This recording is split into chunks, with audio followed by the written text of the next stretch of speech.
Putin's war is imposing a cost on America and our allies and democracies around the world. Today, I want to talk about one aspect of Putin's war that affects and has real effects on American people. The most important idea that I want to convey to you today is that there are very, very powerful actors in the world that do not care about making your quality of life any better, because decreasing your quality of life will not affect their quality of life whatsoever. They're using every catastrophe to their advantage and leverage to fundamentally change the world as we know it. The IEA, the WEF, the Fed, and the IMF are working to legislatively destroy and rebuild the energy sector in the name of the climate catastrophe. But at the same time, they will take over the world as we know it. They do not believe in individual sovereignty. They do not believe in freedom of movement, freedom of speech, or property rights. Let me share with you an article by Rupert Darwall that outlines the menacing and subversive behavior that these entities use to take advantage of every crisis. The day after President Joe Biden announced that the United States would ban imports of Russian oil and gas, a group of 11 powerful European investment funds that includes Amundi, Europe's largest asset manager, outlined plans to force Credit Suisse, Switzerland's second largest bank, to cut its lending to oil and gas companies. Juxtaposition of these two events dramatizes the fundamental disunity of the West. At the same time as the Biden administration is sanctioning Russian oil and gas producers, Western investors are sanctioning Western ones under the banner of ESG. If you don't know what ESG is, you're going to know all about it today. Environmental, social, and governance investing. ESG. The West's capital is being deployed to create an artificial shortage of oil and gas produced by its companies and reward non-Western oil and gas producers such as Russia and Iran with higher prices. In doing so, the West is undermining its own security and interests. Before Russia's invasion of Ukraine, energy markets were already extremely tight. In the past, high oil and gas prices stimulated a supply-side response, leading to an increased output and to prices falling back. This relationship has broken down. According to analysts of JP Morgan, capital spending by S&P Global 1,200 energy companies peaked in 2015 at just over $400 billion and shrank to around $120 billion last year, less than half of its previous trough of $250 billion in the aftermath of the 2008 financial crisis, even though global demand is now around 15% higher than it was then. Over the past decade and throughout the pandemic, investors could earn higher returns elsewhere, such as in tech. But with soaring prices, that assumption doesn't hold any longer. In remarks to oil executives on March 9th at the CERAWeek Energy Conference in Houston, Energy Secretary Jennifer Granholm pointed the finger at Wall Street.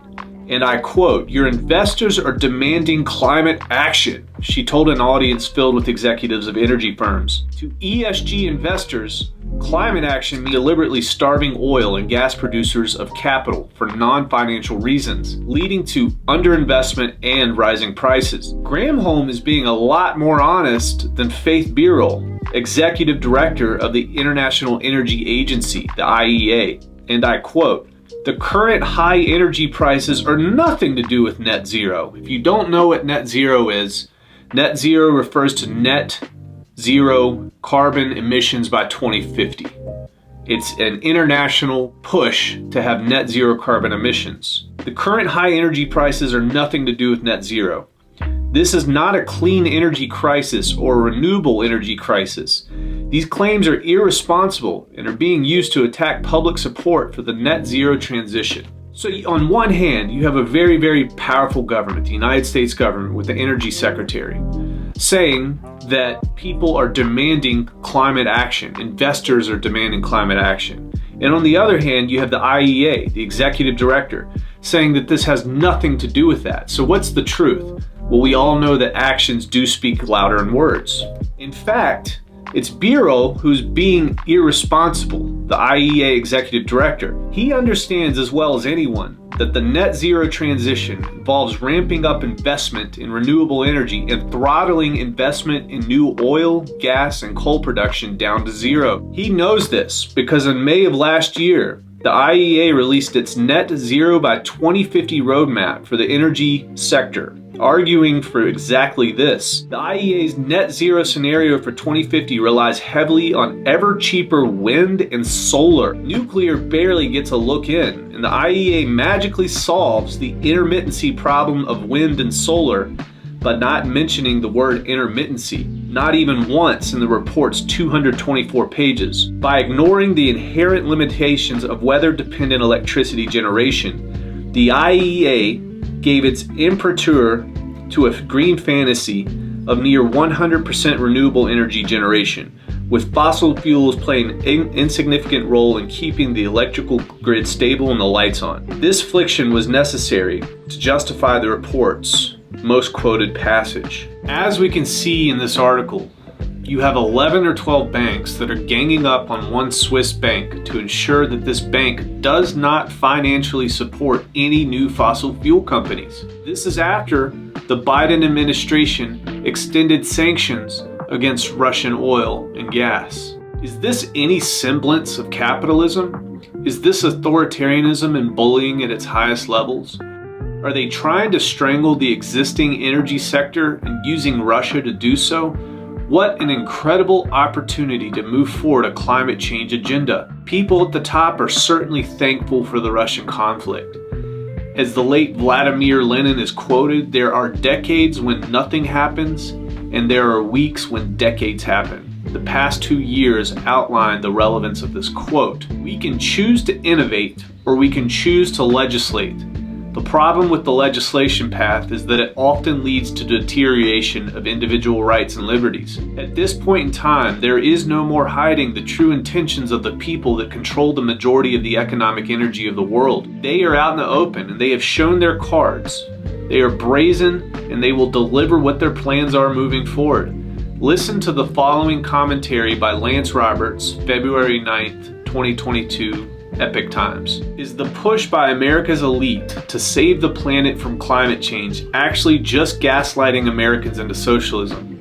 I recently discussed the clear connection between the central bank policies and the rising inequality of wealth. However, an article by Ken Rogoff suggests the real need is more than fiscal policy. And to quote, "But interest rate adjustments are far too blunt a tool for conventional monetary policy to play any type of leading role in mitigating inequality. Fiscal policy, including tax transfers and targeted government spending, is far more effective and robust. The problem with redistributive policies is the poor track record of the success in solving the problem of the wealth gap. In general, the bottom 90% sees their wealth equalize at the lower bound, while the top 10% gets wealthier. The problem is the capitalistic system of the United States, which has the only economic system in history that was founded on the principles of freedom.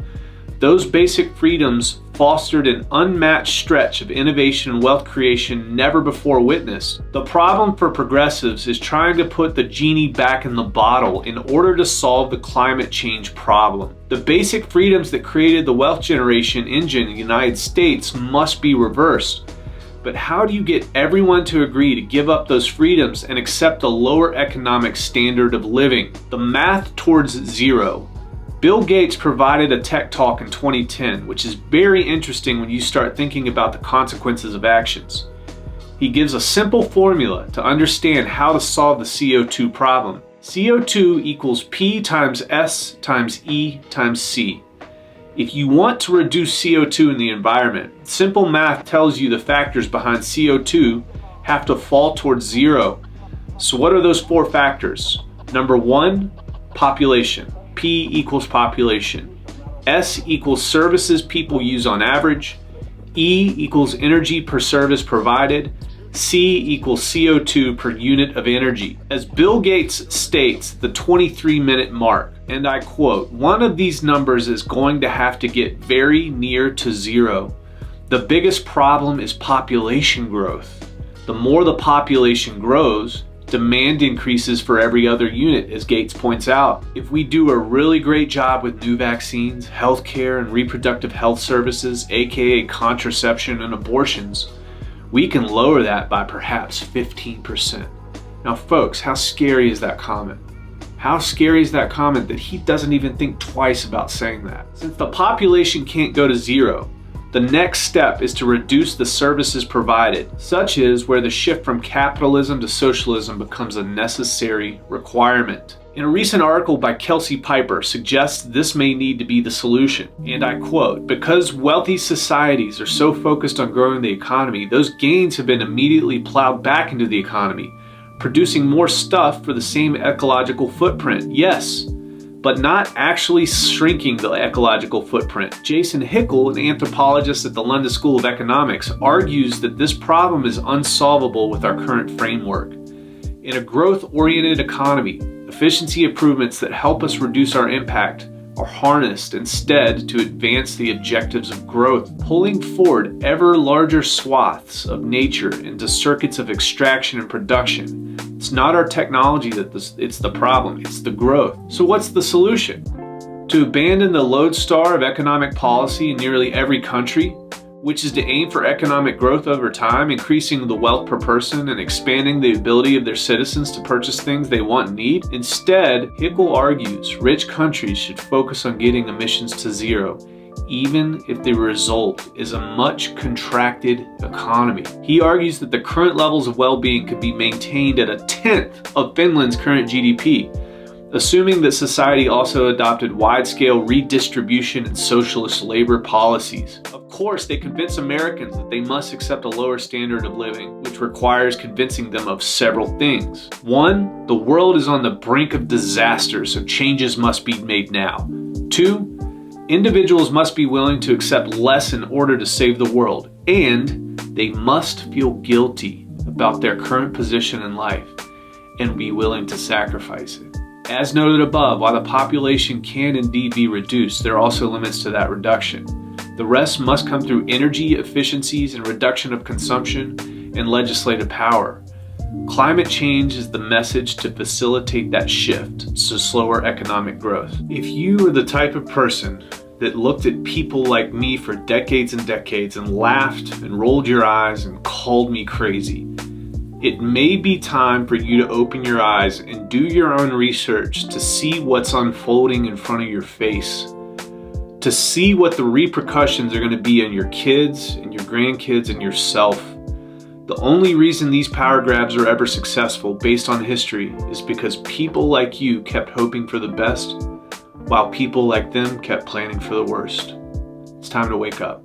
Restoring idle wells, producing on the sites they already are leasing, giving the American people a break by passing some of the savings on to their customers and lowering the price at the pump. Or they can, as some of them are doing, exploit the situation, sit back, shift those profits to the investors, and while American families struggle to make ends meet. Look, this is a moment of consequence and peril for the world, and pain at the pump for American families. It's also a moment of patriotism. It's also a moment of patriotism. It's also a moment of patriotism.